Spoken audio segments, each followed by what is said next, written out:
The Democrats move forward with the House impeachment vote. President Trump sends a wild letter to Nancy Pelosi, and Mitch McConnell plots his next steps. I'm Ben Shapiro. This is The Ben Shapiro Show.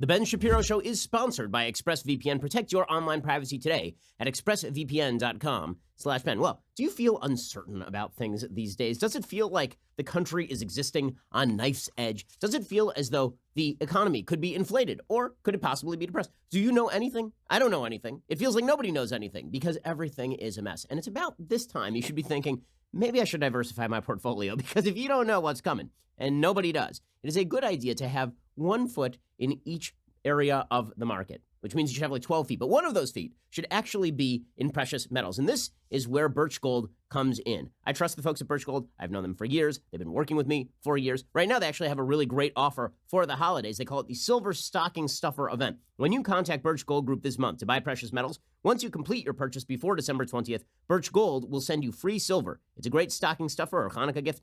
You can have a conversation with the Birch Gold expert, have all your questions answered, ask all of them so you feel like you have full information. And then at that point, you might want to think about putting at least some of your money in precious metals that the government cannot inflate, that the government cannot mess around with. You know, an actual hard asset that has a price. Go check out Birch Gold right now. All you have to do is text Ben to 474747 and claim your eligibility for their special offer today. Again, text Ben to 474747. We're always grateful to work with Birch Gold, and I think you'll enjoy working with them too. Text Ben to 474747. All right, so today is the day. Today is the big historic... So everybody's very up for this impeachment thing. Very exciting. It's a historic day. So much history making. History. Hey, let me just explain something. History will care. I don't. And the reason I don't is because it's like going to a movie where you already know the ending. It's the most predictable movie in the world. The Democrats are going to impeach. The Republicans are going to acquit in the Senate. It's not going to have any massive impact on the election. Everything in the world is baked into this cake. Old shoes, human feces, everything is in the cake. And when it comes to 2020, the only factor that is not baked into the cake is who the Democrats will nominate. We'll get to that a little bit later on in the show. When it comes to Trump, everything is baked into the cake. And I realized this morning, I was thinking about this with regard to how people view President Trump, because really how you view the impeachment is a referendum on how you view President Trump, and even more than President Trump, how you feel about the broader political situation in the United States. I don't think that many people are actually looking at the charges in this case and reading the Democrats' 659-page report and then reading the Republicans' 200-page response and being like, well, after considering all of the transcripts and all of the facts, here's where I come down on the legal metal of this case, on the evidentiary burden. Has it been met or has it not been met? I don't think that most Americans are thinking that way. I think most Americans are thinking to themselves, is this impeachment appropriate or is this impeachment not? Are the people trying to impeach Trump politically motivated, or are they motivated by just concern for the Constitution and preventing foreign countries from interfering in America's elections? I feel like we've been speaking past each other for quite a while here. And so there are a couple issues on which this is a referendum on Trump, and then there are a couple issues where this is a referendum on American politics as a whole. And it's all wrapped up together in a ball, and that's what people's opinions on impeachment are. But it comes down to this, I think. Do you think that President Trump is a murderer or is he a coroner? Is he a political murderer or is he a political coroner? So if you are on the left, you look at President Trump and you say, look at this wild dude. Look at this person. He lies frequently. He says things that are dishonest. He breaks every rule of the presidency. He says things out loud that should never be said. He gets on phone calls and he just jabbers to the president of Ukraine about his political opponents. He's the kind of guy who will say or do anything. He'll insult people on Twitter. He rips the media and then he degrades the view of people of the media because he sees them as his enemy. He calls them the enemy of the people. This is somebody who cannot be normalized. And this is why you've heard Democrats say, and people in the media say, since literally the day he was elected, and really since the day he was nominated, we cannot accept this as the new normal. We cannot accept this as the new normal. In other words, Trump murdered all of these conventions, right? There were all of these conventions that the media were trustworthy, and Trump murdered it. He took it out back with a pickaxe and buried it in the eye, like Leon Trotsky. That Trump has murdered civility. Before this, we were a republic of comedy. And you see this in the rewriting of Barack Obama's history by the media.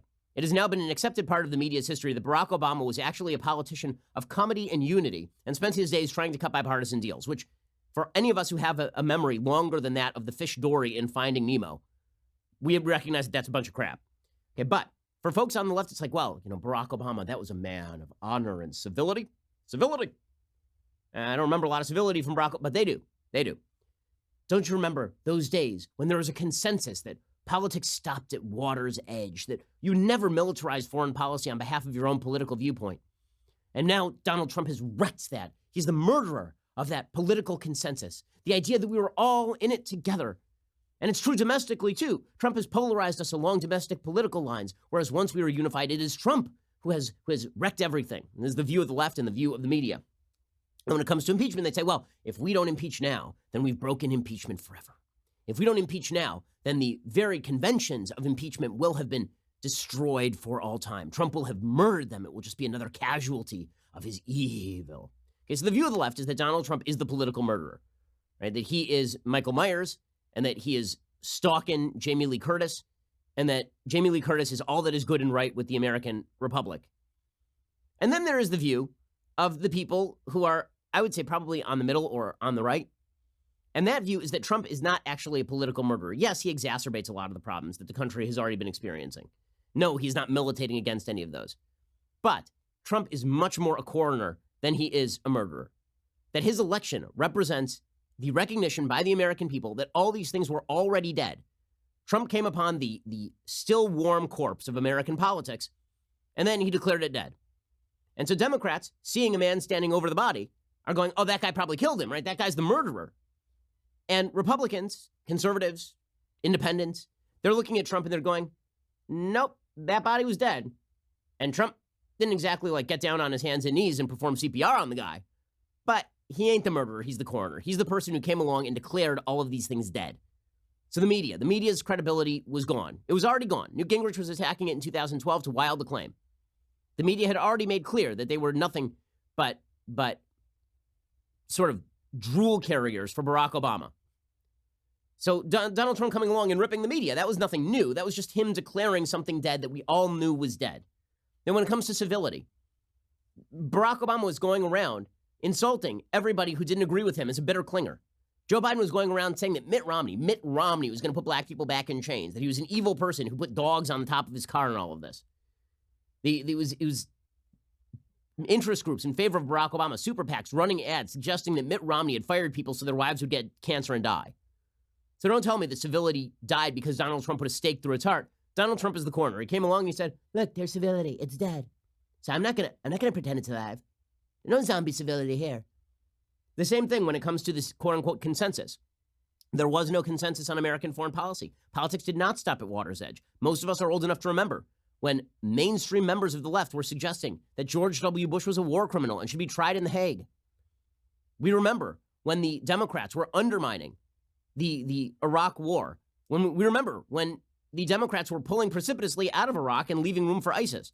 So let's not pretend that there was some sort of broad foreign policy consensus when Barack Obama and Ben Rhodes were lying to the faces of the American people about the supposed moderation of the regime in Iran. You remember all of that. And so Donald Trump came along and, again, acted as the coroner. And he looks at time of death, 11/20. And he's just the coroner. He ain't the murderer. And then finally, when it comes to impeachment, and that's today's news, people on the left are like, well, if we don't impeach over this, then we won't be able to impeach over anything. And you know what? There is truth to the notion that whenever Congress slides on its impeachable responsibilities, that the ability to impeach is degraded. There's no question that that is true. That the less you use a particular impeachment is like any other muscle of the political body politic. The less you use it, the more it atrophies. It's only been used 4 times in American history. One of those times it ended in the resignation of President Nixon. Somebody on the right said to me today, who is a fan of the impeachment effort, said to me, well, if President Nixon were around today, he wouldn't be impeached, right? He would stick around. And the answer is that's probably true. If President Nixon were in office today, if Watergate had happened, it's probably true that he would have stuck around. It is also true that he was impeached for actual crimes. This impeachment effort, to distinguish it and to be completely fair, this impeachment effort has no crimes attached to it, which is why the Democrats did not charge bribery. It's why they did not charge wire fraud. It is why they did not charge obstruction of justice. Instead, they crafted these political crimes to avoid having to prove the element of an actual crime. So it's pretty obvious what they're trying to do here. But if you want to say that bad activity by the President of the United States is impeachable, well, guess what? even there, President Trump is acting as a coroner. He is not acting as the murderer. So he's not making the problem any better. He ain't reviving the honor and coherence of the presidency. But I'm old enough to remember when Barack Obama's IRS was targeting conservatives, was finding keywords in IRS applications, and then nixing those IRS applications for nonprofit status if those nonprofits happened to be conservative. I remember when that happened, and the Republicans didn't impeach him over it. The fact is, impeachment was atrophied the moment that Bill Clinton was not thrown out of the White House. The man obviously committed perjury and obstruction of justice. He was not ousted. At that point, the political body politic, it was atrophied. And so for Democrats to come around now and be like, well, this is completely partisan. Yeah, and it was completely partisan in 1998 when the Democrats decided that despite open crimes by the President of the United States, he was not going to be impeachable. So Trump declared this thing dead. Now, on a broad level, should the president be impeached? On a broad level, most presidents should probably have been impeached, or at least many presidents should have been impeached. When Barack Obama was launching wars in Libya without the express permission of Congress, when Barack Obama was droning American citizens overseas, and if you're on the left, when George W. Bush was exceeding his mandate with the war in Iraq, using the authorization to use military force for Afghanistan and Iraq, right? All of these things in any sort of vacuum would appear as quote-unquote impeachable offenses. But the fact is this. Impeachment has been a dead letter for a long time. Civility has been a dead letter for a long time. Consensus has been a dead letter for a long time. The media's credibility has been a dead letter for a long time. And so this is why I think that Democrats look at Trump and they see every outrage as a new outrage, a fresh outrage, because they believe that none of this is true. They believe that everything was hunky-dory under Barack Obama, that everything was wonderful and civil and delightful and cheerful and happy. They pretend the Bush years didn't exist, that Bush was just one of those wild outliers. It's weird how in the Democratic view, every Republican is an outlier. But the fact is that Donald Trump was the new normal before Donald Trump was the new normal. Donald Trump was the coroner of America's politics. He was not, in fact, the murderer of America's politics. Now, that does raise the question as to how we rebuild in American politics in this arena with all of our institutions mistrusted. And as I say, I don't think that Donald Trump is rebuilding those institutions. I don't think that President Trump is restoring the integrity of the White House or the media. I don't think that he's restoring civility. I don't think he's restoring consensus. I don't think he's doing a lot of those things. But that does not mean that Donald Trump is the person who broke them. He came upon the warm but dead body of American politics. And here's the proof of this. The Democrats are about to nominate Bernie Sanders. Can you imagine an election between Donald Trump and Bernie Sanders? I mean, last time around, if you didn't think that was the death of American politics, Donald Trump versus Hillary Clinton, one of the most widely despised, hated politicians of the last 30 years, against a man who arrived on the political scene 5 seconds ago and had the lowest approval ratings for any candidate in American history. I don't know what to tell you. Our politics was broken before Trump. Trump was just the person who made it obvious that the politics were broken. And that's not impeachable. You want to put that up for an election in November? You can do that. But the real reason Democrats want to impeach Trump is because they want to assume that if it were not for Trump, the American body politic would be alive and well. And that ain't the case. That simply is not the case. Okay, so today, the impeachment vote is happening. The Democrats are going to impeach President Trump. The media will declare this a historic moment, and then this thing will move on to the Senate. It's not going to pay off for the Democrats, politically speaking. It's going to be pretty ugly for the Democrats, actually, politically speaking. Jim McGovern, Democrat of Massachusetts, chairman of the House Rules Committee, he says, if a president undermining our national security and using the federal government for his own selfish personal gain is not impeachable conduct, then Madam Speaker, I don't know what is. Again, the Democrats speaking the language of if we don't impeach, then impeachment itself has been broken. Guys, impeachment was broken quite a while ago. Now, if you want to ask about whether you think this particular set of facts is impeachable, my answer for a long time has been no, because I don't think that you've actually fulfilled the standard here. I don't think that you have actually fulfilled the criminal standard necessary to drive bipartisan approval. But with that said, again, impeachment's been broken for a very long time. To say that this is what breaks the mold, there's never going to be a legit impeachment again in American history, barring some sort of resurgent American unity, which I don't see happening in the near future. Do you? Okay, we'll get to more of this in just 1 second. First, let us talk about a great holiday gift that will stand the test of time. I'm talking, of course, about pearls. You are talking about getting something great for your wife, your girlfriend, mom, sister.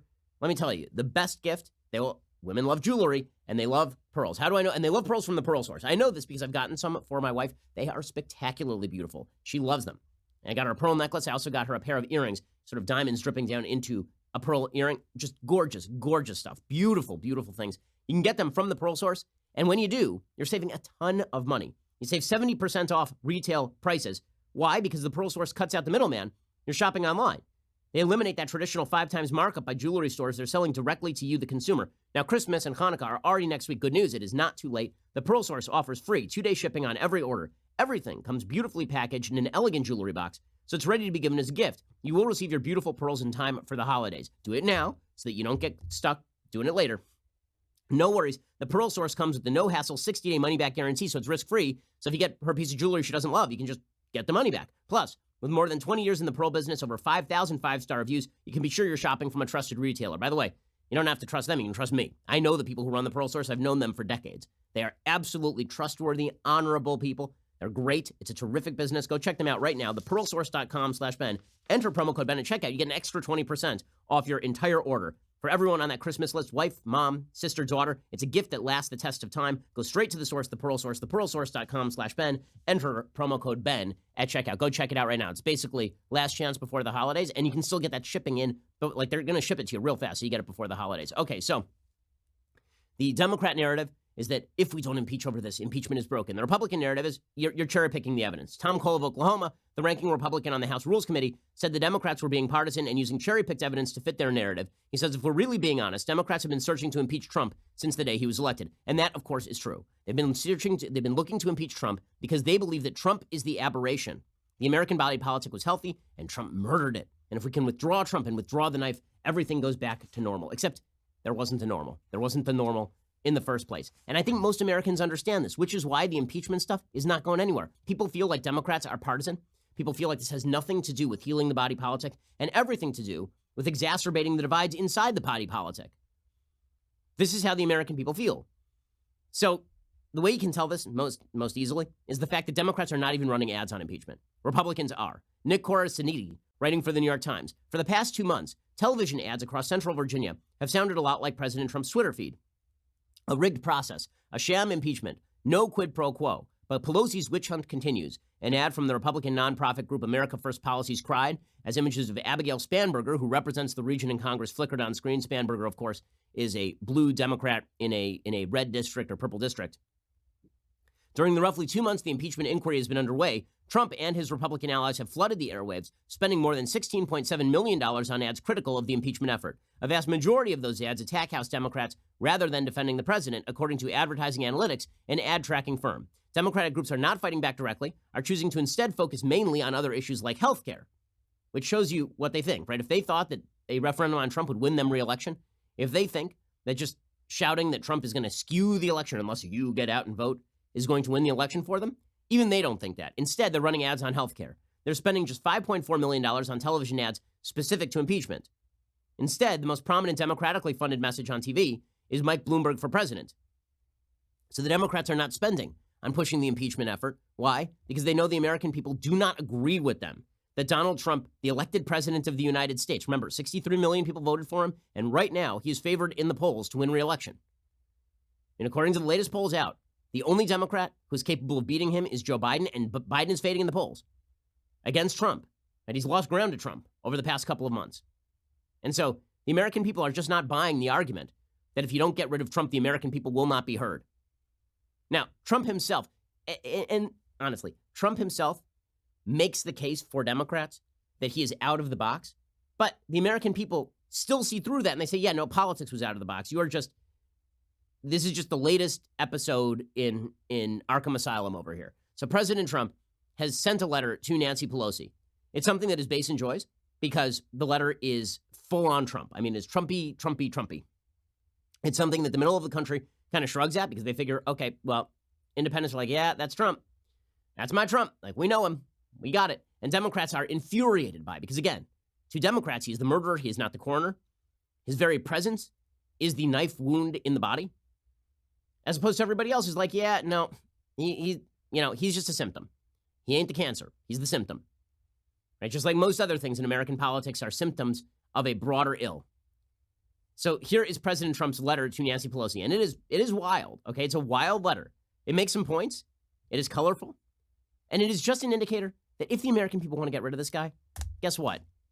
a year from now, 11 months from now, they will have every opportunity to do so, and the Democrats don't want to give you the opportunity to do so. They get to make their case that Trump should not be the new normal. They get to make their case that Trump is everything wrong with the body politic. And you may not buy that case, and that's what they're afraid of. Because here's the thing. Democrats, I asked this to Bill Maher once. We were talking about the Russia-Trump stuff. And I said at the time, I don't think there's evidence that Donald Trump worked with the Russians to skew the 2016 election. And Maher was like, really? You don't? It was on Real Time. It was about 2 years ago, maybe. I said, I don't think there's evidence for that. And if the evidence does emerge, then I will rethink my position. But I don't think the evidence is there for that. And he's like, really? You don't think that? And at the same time, he was maintaining that Trump was an idiot. I said, well, you're going to have to pick. Either he's an idiot or he's a mastermind or he's a criminal mastermind. Which is it? Well, Democrats are sort of stuck in the same position with regard to this Trump-Ukraine stuff. On the one hand, he's a criminal mastermind, deviously seeking to skew the results of the 2020 election by using a Ukrainian foreign policy to interfere with American politics. On the other hand, he's a dundering moron who stumbles from place to place. Now, the reality is Trump is just Trump. He's a set of responses to stimuli. Donald Trump is a galvanized frog of politics. And sometimes it's great. He's a contained nuclear facility. Every so often, the nuclear facility becomes uncontained and you have runover. Every so often, you have a near meltdown. But the fact is that the walls of American constitutional systems are very thick. Those cement walls are very thick. They basically contain him.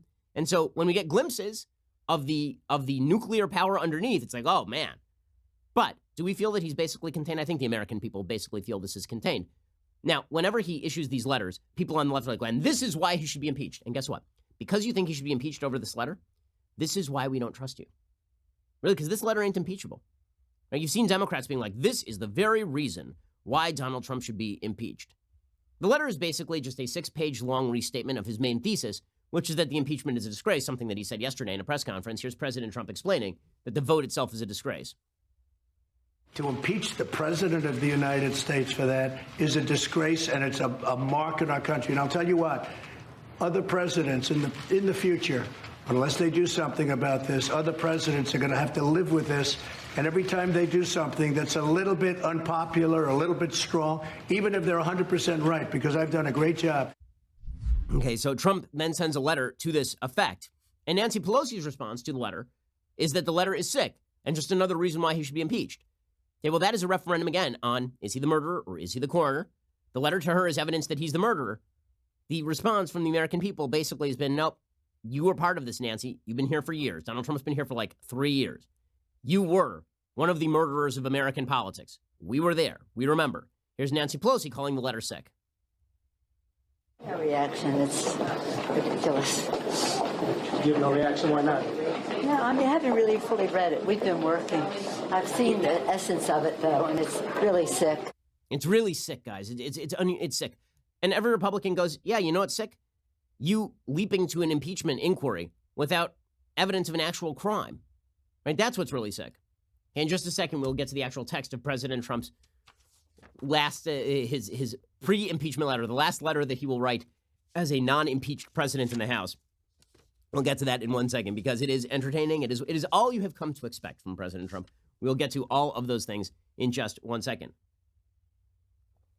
First, we need to talk about the fact that your computer, that your car, basically it can break down, and when it breaks down, you don't know how to fix it anymore. It ain't like an old 1965 Chevy where you can open the engine, take a look inside, and fix the thing. Basically, your car is a computer on wheels, and what that means is that anytime there's a breakdown in your car, it could cost you an absolute fortune. You don't know how to fix it yourself. This is why you need CarShield. CarShield has affordable protection plans that can save you thousands for a covered repair, including computers, GPS, electronics, and more. Exactly the kind of stuff that you cannot fix yourself. You get to choose your favorite mechanic or dealership to do the work. CarShield will take care of the rest.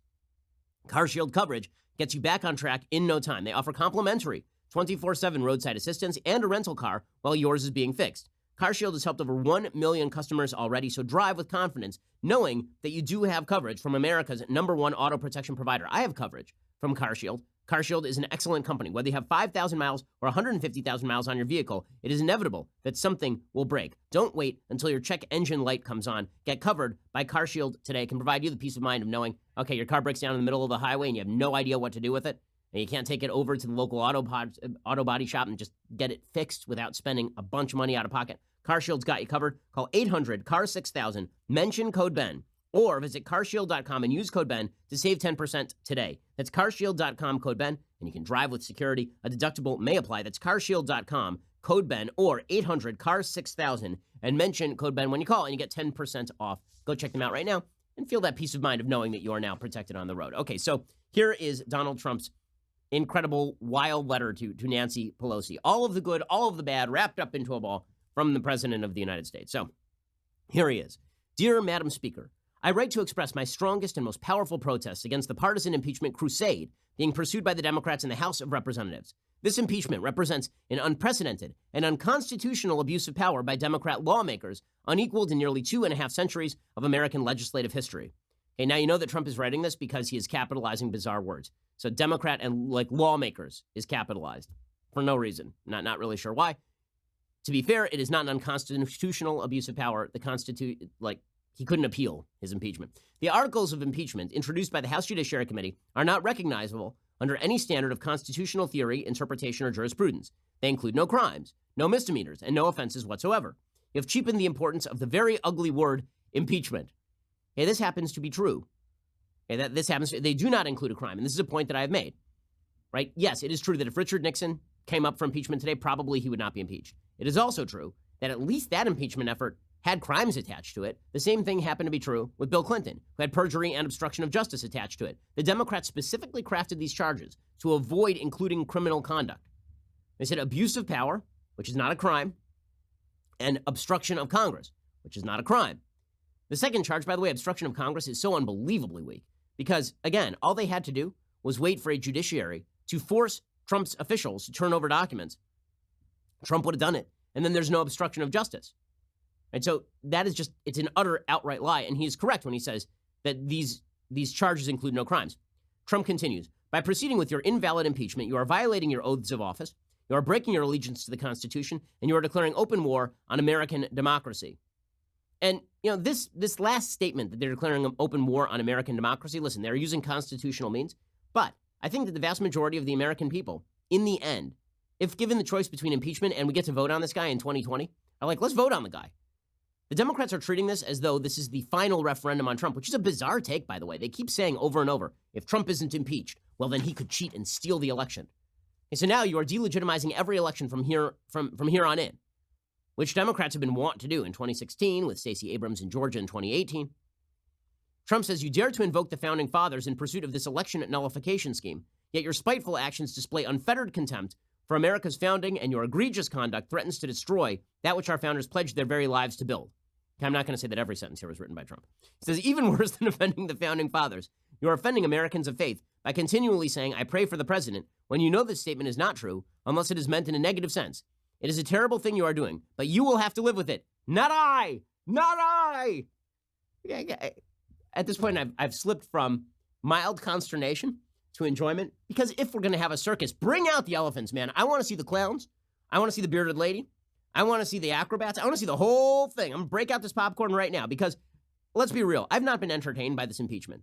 And I've been rooting for entertainment because when all hope is lost, at least we can all enjoy the entertainment, correct? But the fact is, it has not been enjoyable because you know the end of the movie. So if we can at least have some pyrotechnics, that's good. And Trump is here to provide the pyrotechnics. He says, your first claim, abuse of power, is a completely disingenuous, meritless, and baseless invention of your imagination. You know that I had a totally innocent conversation with the president of Ukraine. I then had a second conversation that has been misquoted, mischaracterized, and fraudulently misrepresented. Fortunately, there was a transcript of the conversation taken, and you know from the transcript, which was immediately made available, well, it was made available upon this becoming a national issue, that the paragraph in question was perfect. I said to President Zelensky, I would like you to do us a favor, though, because our country has been through a lot and Ukraine knows a lot about it. Okay, this is true. Democrats keep saying that Trump said to Zelensky, do me a favor. It's not true. He said, do us a favor. He said, do America a favor. And this has been my claim since the beginning, is that Trump perceived his interest to be America's interest, and he was concerned not about 2020, but about 2016, because Trump is very much concerned about his vindictive 2016 concerns. The Democrats spent 2 years investigating 2016 and whether it had been skewed. It does not seem out of the realm of possibility that the American people have a right to know what happened in 2016, up to and including what happened in Ukraine. Now, was that founded on serious grounds by Rudy Giuliani? We don't know yet. I have serious doubts that it was. But for the president to believe a batch of false information presented by Rudy Giuliani and then to ask the Ukrainians to investigate that false information, believing it to be suspicious or true about the 2016 election, is not a high crime. It is not a misdemeanor. It really isn't even doing anything wrong. The only thing that it's doing wrong is believing your personal attorney who has very little credibility on matters Ukraine related. It's believing what is beneficial for you to believe. This is why I've said, if Democrats were smart, they would have gone for censure here, not impeachment. By going for impeachment, they've basically unified the Republican Party. We'll get to more of President Trump's very pyrotechnic letter in just one moment. First, let us talk about the fact that we are approaching the end of the year. You probably have one of those to-do lists, right? You want to get a bunch of stuff done before you go on vacation next week. I know that I do. Well, one of the things that you might want to get done is that life insurance policy, because who the hell knows what's going to happen over that holiday break? And the last thing you want is to leave your family bereft. And I would imagine if something bad happens to you, your family's already in mourning, and suddenly they realize that they don't have any stream of income.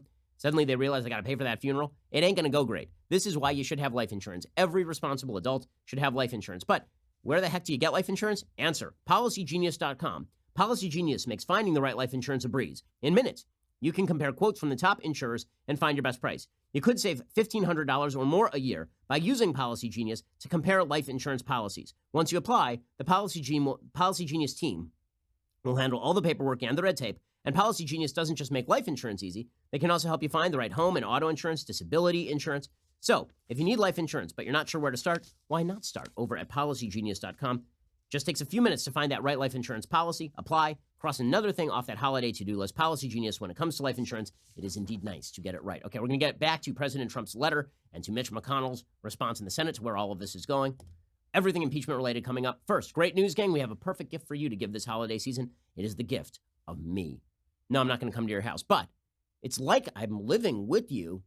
Well, not quite like that, because then it would be bad. But, it's a great gift, okay? It's the Daily Wire membership. From now until January 1st, all Insider Plus gift memberships will be 25% off. That means your loved one will get all the fantastic perks, plus the majestic leftist tears tumbler, and you will receive the savings. If you're not already a subscriber, you're really missing out. Head on over to dailywire.com and subscribe. Again, that's 25% off all Insider Plus gift memberships this holiday season. Give them a gift they will thank you for all year long. Go to dailywire.com/gift to get your 25% off. Again, that is dailywire.com/gift. Get that 25% off. Do not wait. Stop depriving yourself. Come join the fun. You're listening to the largest, fastest growing conservative podcast and radio show in the nation.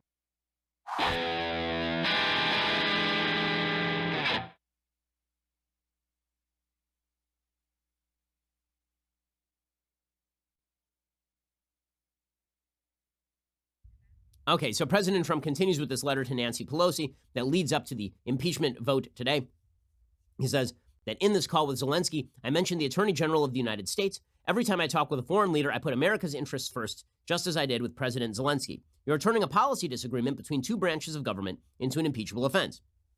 It is no more legitimate than the executive branch charging members of Congress with crimes for the lawful exercise of legislative power. Now, here, Trump is actually making a pretty good point, right? The point that he is making is that Democrats keep complaining that they think that his Ukraine policy was flawed.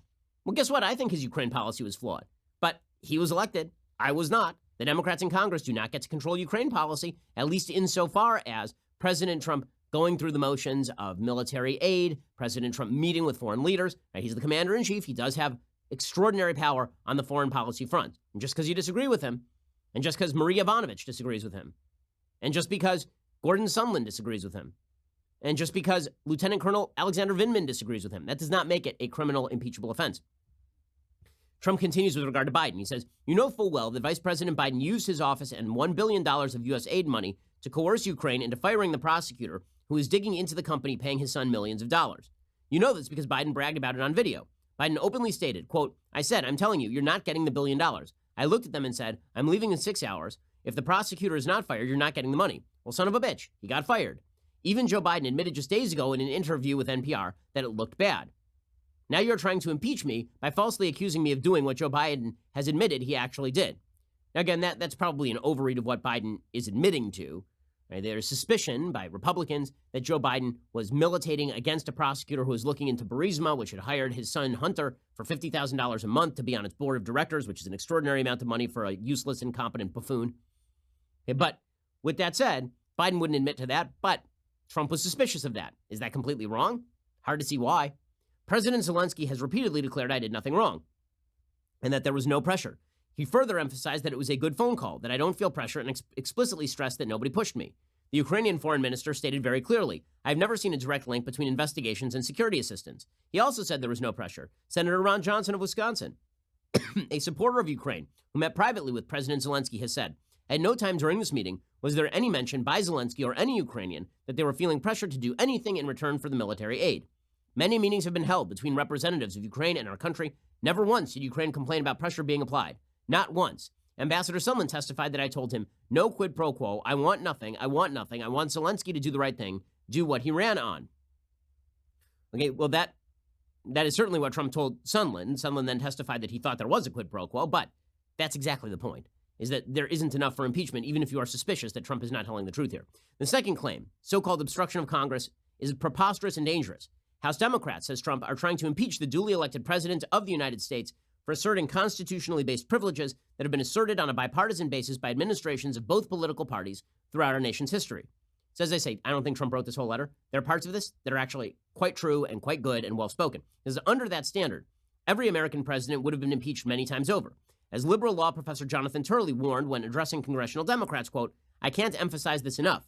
If you impeach a president, if you make a high crime and misdemeanor out of going to the courts, it's an abuse of power. It's your abuse of power. You're doing precisely what you're criticizing the president for doing. And here's where we get very Trumpy. Okay, so now he's made his legal points. And here we get the full Trump. Yeah, man. He says, everyone, everyone, you included, knows what is really happening. Your chosen candidate lost the election in 2016 in an electoral college landslide, 306 to 227. He actually won 304 to 227, but no problem. He says, and you and your party have never recovered from this defeat.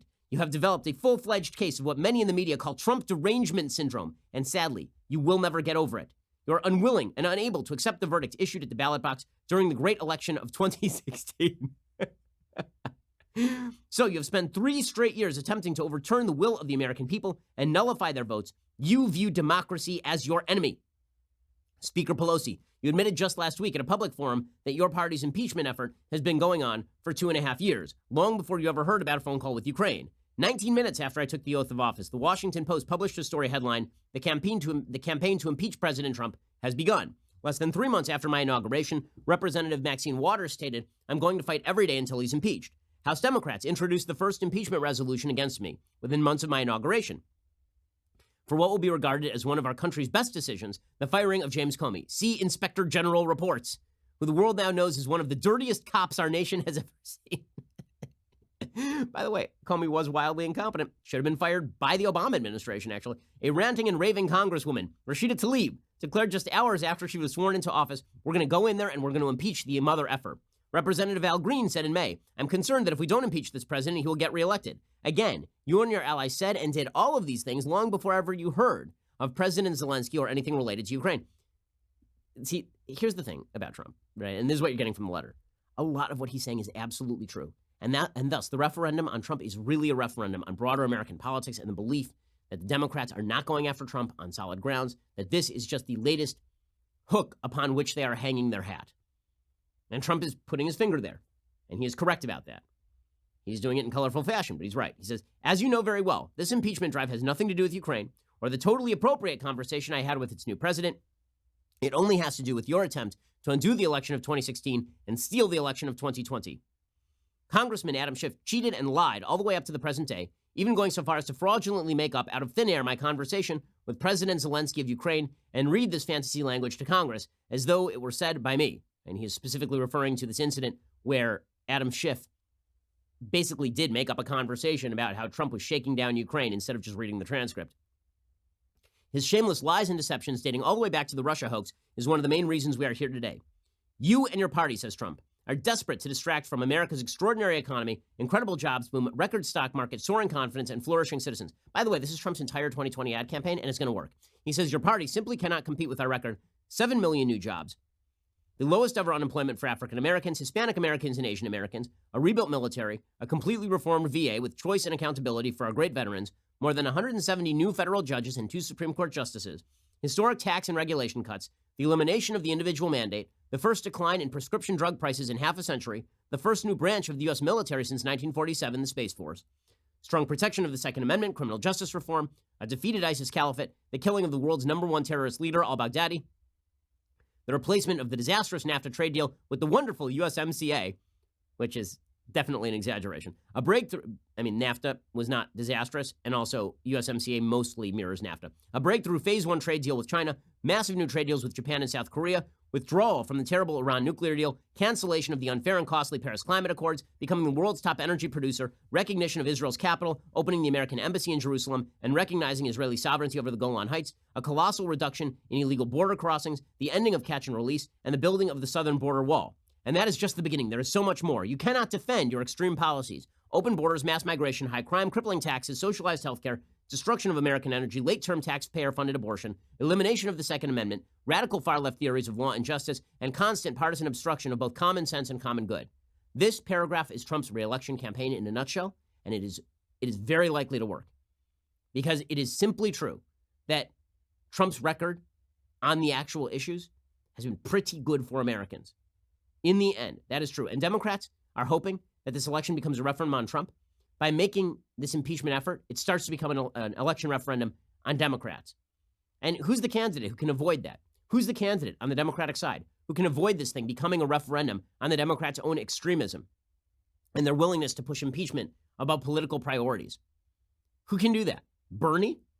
By the way, Bernie right now is leading in New Hampshire. He may be leading in Iowa. There are not enough polls in Nevada to know. Bernie is in solid shape to at least be competitive for the Democratic nomination. Joe Biden is durable, but he ain't blowing anybody away in that nomination race. So that's a weak field, and Trump knows it, and he's putting his finger on it. Trump says, "There's nothing I would rather do than stop referring to your party as the do-nothing Democrats. Unfortunately, I don't know you'll ever give me a chance to do so." After 3 years of unfair and unwarranted investigations, $45 million spent, 18 angry Democrat prosecutors, the entire force of the FBI, headed by leadership now proven to be totally incompetent and corrupt, you have found nothing. Few people in high position could have endured or passed this test.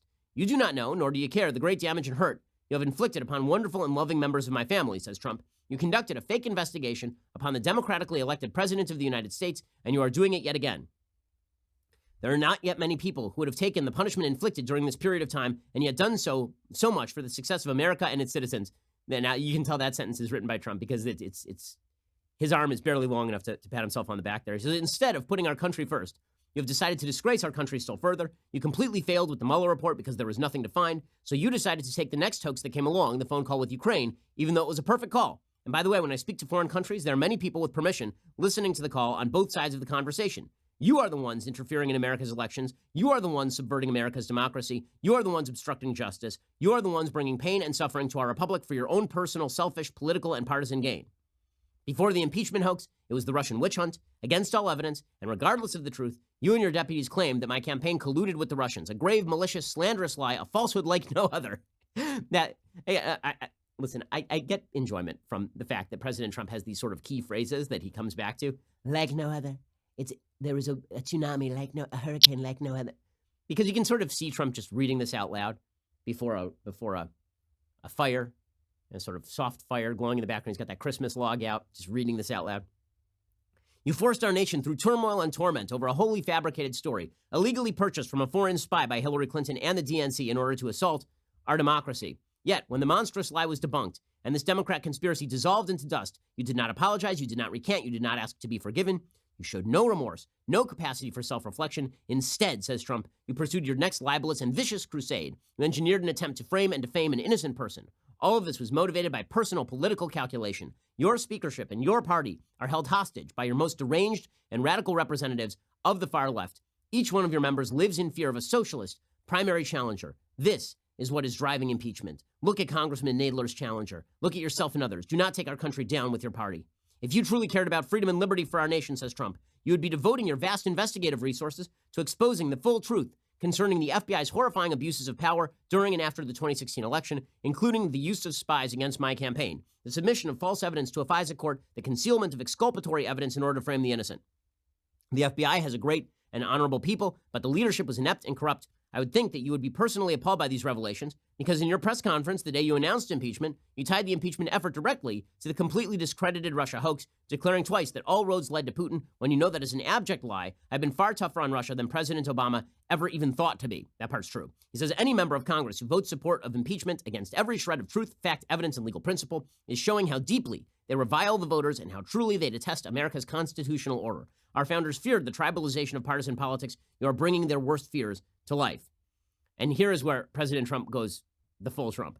He says, worse still, I've been deprived of basic constitutional due process from the beginning of this impeachment scam right up to the president.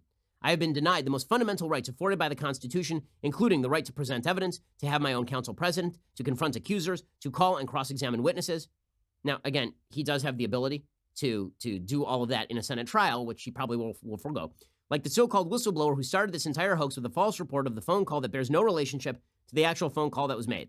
That's not so true. The whistleblower's report on the phone call was basically accurate. He says, once I presented the transcribed call, which surprised and shocked the fraudsters, they never thought that such evidence would be presented.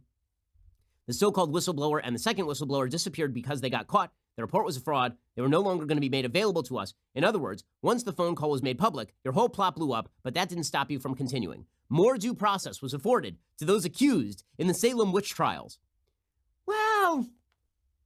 Well, not that. Yeah. Well, I mean, they did hang 20 women as witches in the Salem witch trials. And the due process involved some tests that weren't exactly super due processing. So, yeah, no. You and others on your committees have long said impeachment must be bipartisan. It is not. You said it was very divisive. It certainly is. Even far more than you ever thought possible. It will only get worse. There is nothing more. This is nothing more than an illegal partisan coup that will, based on recent sentiment, badly fail at the voting booth, says Trump. You are not just after me as president. You are after the entire Republican Party. This is the part where Trump, now he's back on track, right? He says, because of this colossal injustice, our party is more united than it has ever been. Because again, people see this not just as a referendum on Trump, but as a referendum on the state of American politics and as a referendum on the Democrats who are happy to say the same crap about Trump that they said about Mitt Romney on a wide variety of other issues. History will judge you harshly as you proceed with this impeachment charade.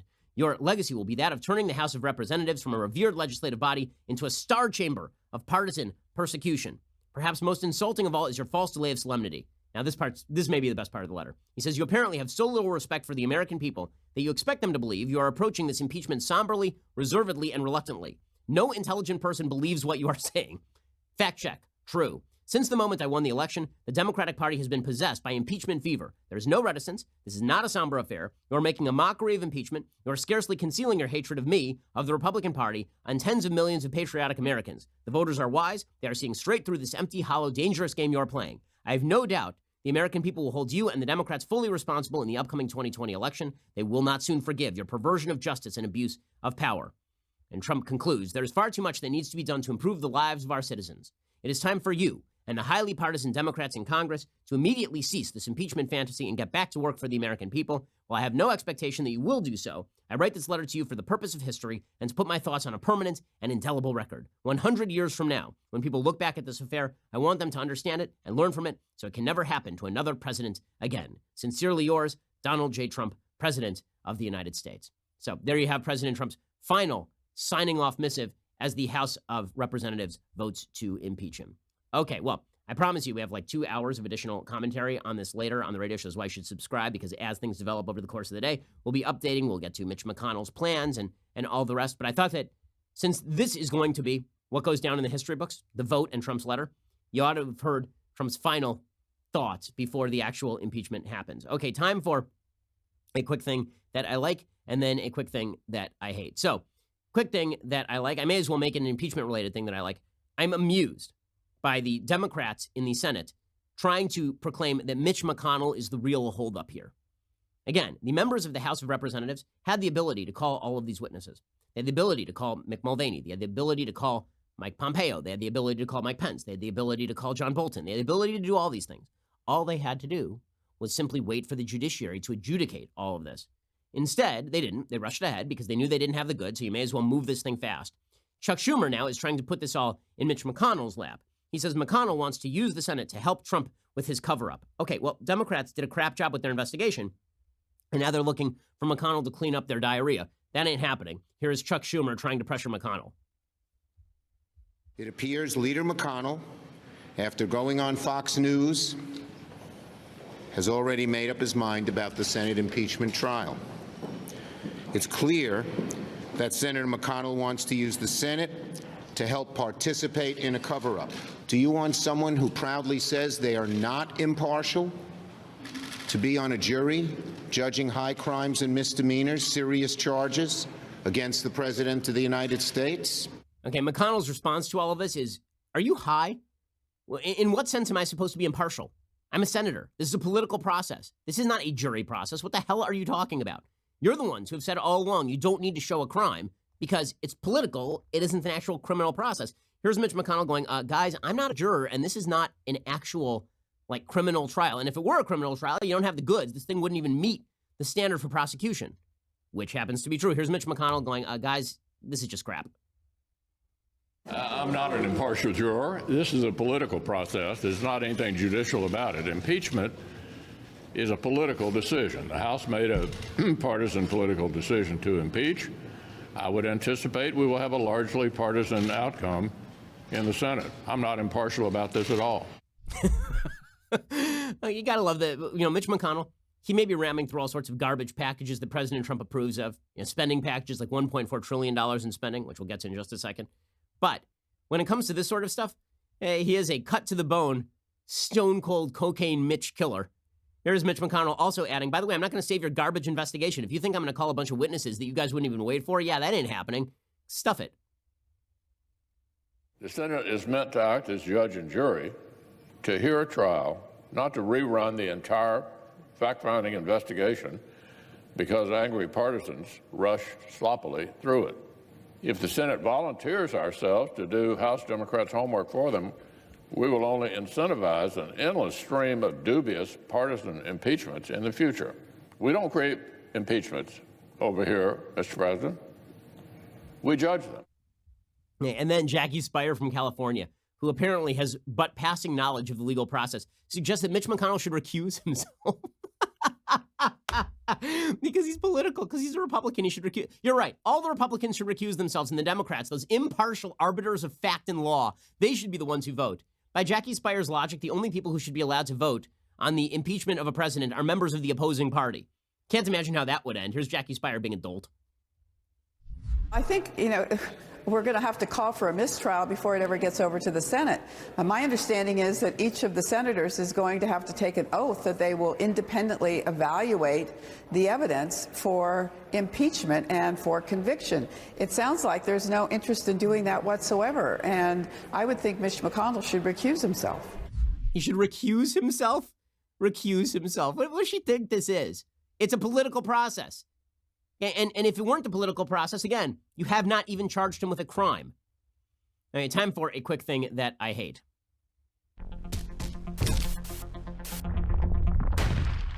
Okay, so the House has now passed a $1.4 trillion spending bill because this is what we do these days. We argue about impeachment. We argue about Colin Kaepernick on Nike commercials. We argue about all culture war issues, and then we just continue to spend to bankrupt our children and grandchildren. Here is the House acknowledging the passage of a $1.4 trillion spending bill that will blow out the budget yet again. 5 years ago this week, American forces were under siege from 200,000 German soldiers, over 1,000 panzers, as Hitler mounted a counteroffensive in the middle of the freezing cold winter at Christmas. Our boys no doubt wanted to get home. Yet this Congress surrenders. It surrenders to the swamp, mortgaging the future, the very future those men fought for. The president last spring, about a massive omnibus, said, "I will never sign another bill like this again. I'm not going to do it again." Nobody read it. It's only hours old. Some people don't even know what's in it. It's $1.3 trillion, the second largest ever. Mr. President, I look forward to your veto. That's Representative Chip Roy. He is 100% correct. $1.4 trillion. The Republicans are spending more than the Democrats ever did. People have made the case before that there should be a split government between Democrats and Republicans because if you actually look at the spending during those periods, it tends to go down. And it's largely due to the Clinton-Gingrich era. But it is true that this thing is a boondoggle. I mean, there's a bunch of stuff in here. And by the way, major issues that are just sort of passed into law. This bill has an actual provision that raises the federal law regarding smoking from 18 to 21. So you have to be 21 years old to smoke a cigarette. So you can serve in the military, you can't smoke a cigarette. Wouldn't you think that that would, occasion maybe some actual national debate? Now, I'm not a fan of smoking, but that seems like something that you should maybe have a separate debate on that shouldn't be in an omnibus package. Also, this package includes $25 million for federal research into gun violence, which, again, is so stupid. Like, they're doing it under the auspices of the I believe, Health and Human Services Department at the NIH, the National Institute of Health, and the CDC, the Center for Disease Control. What does gun violence have to do with disease or the National Institute for Health? It doesn't. If you're going to do gun research, do it under the auspices of the DOJ. Do it under the auspices of the Department of Homeland Security. Doing it under the auspices of health is a way to suggest that you should be able to regulate guns in the same way that you regulate disease, which, of course, is completely insanity. Blaze Media's Daniel Horowitz has a long piece today blasting the budget deal. He says there's no reason why Trump can't demand a clean continuing resolution for 6 weeks while the nation debates and even discovers the provisions of these bills. He should use the bully pulpit, threaten the veto pen to build the case for better immigration enforcement, punishing rebellious sanctuary states, and actually fulfilling a fraction of his promises on spending levels. That ain't going to happen. Trump is moving forward full steam to 2020, and if that means blowing out the budget, Republicans will go along with him. All right, we'll be back here later today with a continuing update on all of the impeachment-related activities. Today, a historic day. The House makes the call to impeach the President of the United States. Historic, but non-important is sort of the way that this will play out historically as well as in our current 2020 election debate. But we'll be back here later today to recap it all for you. So make sure that you subscribe over at dailywire.com. Today would be a great day to subscribe. And right now, by the way, 25% off until January 1st. So now's a good time to do it. You're listening to The Ben Shapiro Show.